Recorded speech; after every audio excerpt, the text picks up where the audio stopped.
Well, talking to national security officials and intelligence officials over the weekend, there was still some uncertainty about whether this was in fact confirmed. So they're still waiting to see that. But there was this view that this is the sort of step that would be necessary to get Khaddafy to give up power, that he was not going to leave on its own.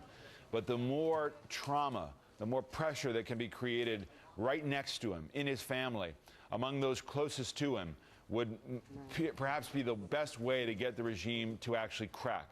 So they will watch and see what the next hours and days bring. But this is the sort of step that they felt needed to be taken to sort of ratchet up that pressure in the most personal and traumatic kind of way. David, I want to ask you about those tornadoes back here at home. This was the worst natural disaster since Hurricane Katrina, clearly the worst under Obama's administration, his tenure here. How is the president handling it thus far? Well, you've seen the president and the first lady go there, be there, show up. And I think that's really the role of the president at a time like this, to focus some attention on how horrific the scene is, how bad the damage is, and how much the government will have to be a partner going forward. I mean, on the order of $5 billion worth of damage.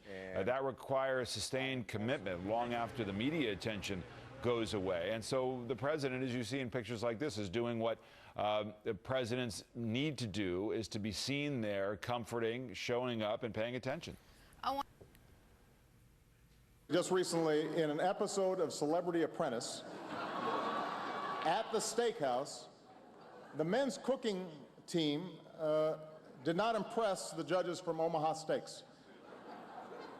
And there was a lot of blame to go around, but you, Mr. Trump, recognized that the real problem was a lack of leadership. And so ultimately you didn't blame Little John or Meatloaf. You fired Gary Busey. And these are the kind of decisions that would keep me up at night. So funny, in fact, that Seth Meyers and President Obama looked very similar last night. It's amazing. There were a lot of jabs, right, going back and forth between the president and Donald Trump. Did they take it all in stride?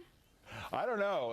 I couldn't see Trump from where I was sitting, but I understand that he was not necessarily in on the joke as much. And yeah, they skewered him pretty good, both of them. Good.